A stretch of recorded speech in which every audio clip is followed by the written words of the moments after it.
So yadani ase nkwanshan sama wodidi kan ma ye de adu so no Adom TV Badwam kase anopai de etodwa wo mu bi ya wo betini ekokuma e wo mrahye badwafie mu nso akye wadwen eye media budget no a photosani de betu dwane de honsam no ebeba na yakọ fo bedi akire ohwe photosan ye sikasam honsam so akire mu se kabia wodide eye NHIS capitation grant enom ne ade wo makle ni nyina anti nyuma no wo mo eye ne gidigidi eno ne nsem bi na no pay me de bro sa Adom TV Badwam kase share live on Facebook/Adom TV Go TV channel no 119 DSTV channel no 280 mididi afia amankwa tamaklo afia ne die motie se den nsem ni kyeremu ankasa etie ekokuma wo mrahye badwafie ehunu ne se media budget no a photosani kenu foriata ebekenkan yene de kodi awuo ya ye economy awu kura pejani gina hokura ba bi enyeyi ensem no Adom TV kase etoso. Mr. Speaker, I would have wished that I have an economy to praise. I would have wished that the finance minister had managed this economy so well that I would be clapping for him. But yesterday he came and sang funeral dirges. As a matter of fact, when he finished reading, it was clear he was reading the tribute of a dead economy. And you want me not to say it? Mr. Speaker, the dead economy and the features that he described here yesterday was that this is an economy that at the end half year June was growing at 4.2%, but it will end the year at 1.5%. Why is he going to put it in reverse here? Nenso woni nyina mu no oswafo hwo mai sikasam so abedi akire abono se yasare akire mu a edonkuma na ye na adwen se bibibia wode ba beto dwa no obehhehye bibibo na bi wo mu a ene mapa e wode aban no ebeka ye mu no won party kra data and truth separate. Our colleague on the other side just mentioned that they paid BOG supported government with a stock of 80 billion Ghana cedis. Mr. Speaker, when you look at that report, the 80 billion stock dates way back 2 decades ago, and not now. 2 decades ago. Mr. Speaker, let me tell you that in 2017 to 2019, there was zero financing from the Bank of Ghana to the government of Ghana. It was only in 2020, because of the COVID, we had to go for a 10 billion loan. Yes, Mr. Speaker. Nani osofo bedi akire yi a wakasa wieye ya bena osaya sare so enesade atodwa se ekabia na wo mo adedi nyumaku ahudo bi ti sapomdin si achiba capitation grant nom ne ade no ene wo ma yi saka ni nyina nso ade afiri ho Adom TV etwasui aban so sign ka se ye hospital ye agenda 111 sika ewo ho no ye be make sure say 83 na aka no kakra various stages of implementation ye be hwe na IPCB e dia bebia ye betua na no so edwuma na ye den etimi asan yakoso ne etwemu nyina ne se aban ka se dwumadie se ne abe ene se ne wiase mu nyina ye de no ye nuanom a omo ye vulnerable ene poor no obe make sure say a chunk of the budget aban ebe spend on nti hwe ne asempa ene ye de nam ewo NHIS normally arrears say 3 months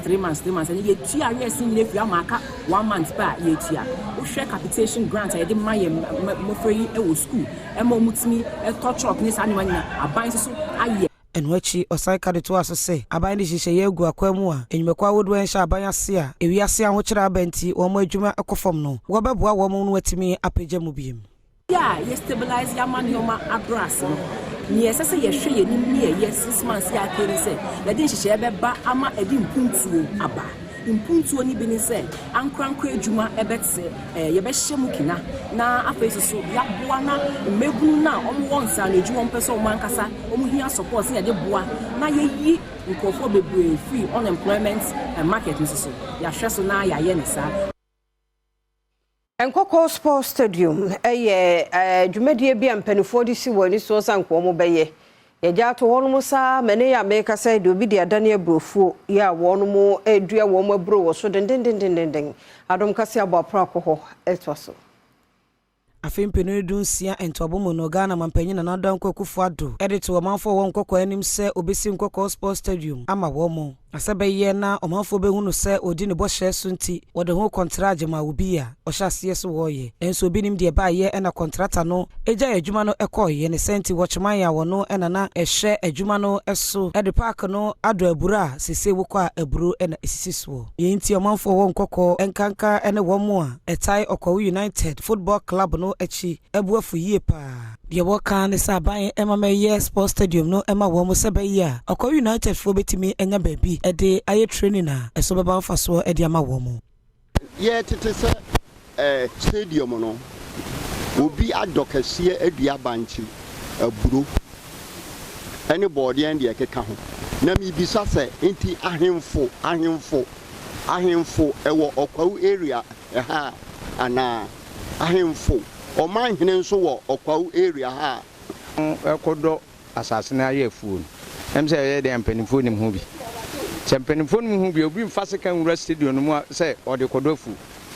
enti mpanimfo no so ha no se se na opani kaza ahemfo no eso on sore ejina edi se stadium a obi ye no so obeye so onye no se wudi akoye afuo ye be da abu nipa akofo se ono ana de ma wo se hwan yo nti ye kwawu ahemfo no ho adwire me nnanumre meko park no so amakohwe me de mani akohwe bi pa se eyampa se yadua aburo so de ya de metwa buru nyina to agu me na meka sei ti yes ni ye ntikitam ye ntijame first fakra ni etimi boso bo mane ye na ekura de sabi ampe kura untimi mo no so mane ye yi nkwala kura bo school bo kura untimi mo so mane ye yi ne park no afu adane sensan e bidibia aburo ne banchi Adom TV Badwam kase na uso ehwe ye to so de makoye nsem foforo mu na so for sure works and housing so Francis Asanso Boache ene wonwa pa opokuase housing project no eho entoma ye be fira siesie na won bota ye panti mu de sanhye na kopokuase eye wonmu a ewo fom e basic asemu pa no a sabe ya sa housing project ye betimi aboa won Adom kase eto so. Mr. President, not only that, the project makes provision for safe and eco-friendly spaces for children to play and grow. Recreational facilities such as football fields, tennis courts, swimming pools, as well as commercial spaces. By this, we strive not only to meet the housing needs of our people, but aim to create a model community that embraces eco-friendliness, supports local industries, and adapt to the challenges posed by climate change. Omanpani Adedanko Ekufuado kasayemu ewo Pokuase affordable housing project site hono no ene wo kire ni nti a aban esi nketi se obesi adan se de be agana fododo na ebetimi atobie na waye efiewura no. This housing project embodies our dedication to prioritizing housing as a fundamental need of our people. Statistics show that only a meager 5% of our population can acquire homes without assistance, while 60% require support facilitated by the state to access housing. The remaining 35% of our population will not be able to access homes, even with government subsidies. The support required by households falling into the 60% bracket comes in the form of supportive subsidies and policies and competitively priced mortgages. Nanso wenyina mu no ekokuma wo mrahye be fie hunu ne se aban no mfa ehhehye paso ene wode akwaje sa Pokuase asase a wode ebeye housing project no owura Samson ahin kane no yosofo hwe abede akira no hwe works and housing so ene hunu ne se aban no mfa kwa anya se bia wo mutia edan no aban esie no ne mmom kwan no fi se nanano makasa se asase na nya sa no wo moje yeso wo mode ye munsem Adom TV etwaso. Kaneso afua be de akira no wohwe works and housing so Samson ahi e de atuja said de asoye show mensi kasem so enya mfa sika wode be hye national housing project no ase emaye nanso aban e de aso akobofom a wo kohye Pokuase housing project no ase no emfamra kwan so Kaneso afui ene ensamtrofuo enkomotwetwe mu ene wo kire mu se won modom kuma na fa ne de enya se wonfo asa adwumadi su ne mum wo kire mu a ehu behia sɛ aban ebefa emra kwan so na wadi sɛ adwuma no. This particular project is supposed to be laid in Parliament today. This has not been done, which means the EPC agreement has not been approved in Parliament. So if you have presented such a document to Parliament for approval, it has not even been laid. Yet we are there cutting salt to commence work. What does that mean? Is it a slap on Parliament? Is it a disrespect to government structures or what? Are you not surprised that we are supposed to take this EPC agreement through? That has not been done, but we are rushing to cancel.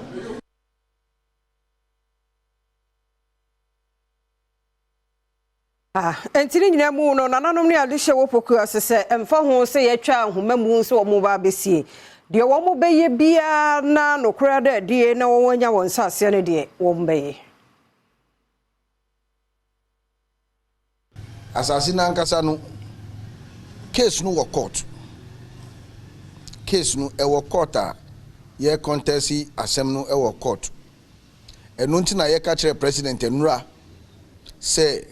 sword no emanum be kati sword e wa asase wo isu because e de nyoma bebre beba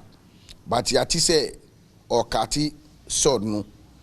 kromfo no ko honum no ene busuafo no ko honum no omo de police for intimidate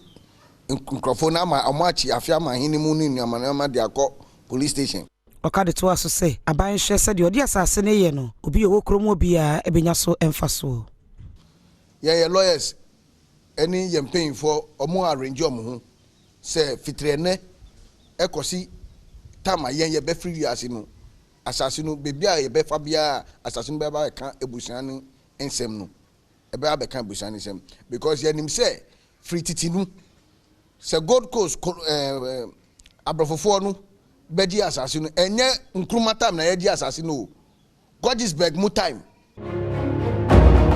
no premto breka sie ne nsem ahodo ye de bebro ye de mo konsam foforo mu na ye si August bosome no emu a da uba ye body afa ye breastfeeding ho na enura da ye won mo adisuma adwuma no sonko amene kwado ode ato mema nanim won so anyi won famu de bia se wo mo ebe hye ma ne dene na emma tumi ama wo man no fo no bosome nsia se de hye no etie mema ne ntama na chi wo sa kwan so Adom kase edeba. Nipple soreness is one of the most common problems, but say baby is well attached, the nipple should not get sore. So in TSS, mothers need say when you are breastfeeding your baby, you have to position your baby this way so that the baby's gum is not pressing against your nipple.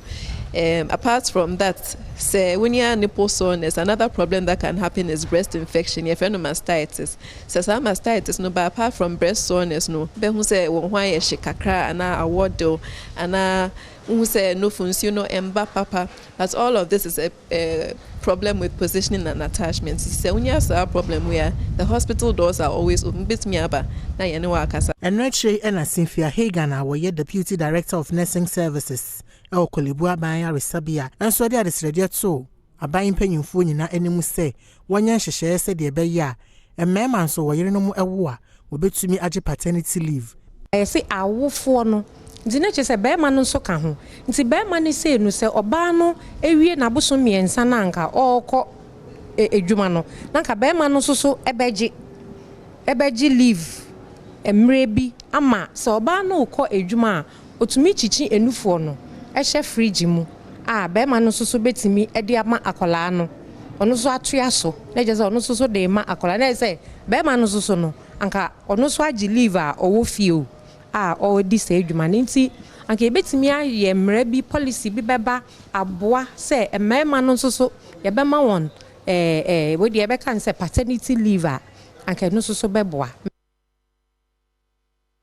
Bayan twansam no so mampani abedi achi enida kwan se wo pre franka tubre YPP amanyoko no mo na ne wodo nsem bia tojo akire mo so wono e wa amanyo nsemu no wanyam nimde ene ba se yedi nkunim wa amanyo nsemu nso a eno so abene mu pa nti no ene delegate no hwe ento abai ma no se be ye obeye kandini e wo MPP amanyoko se franka tuni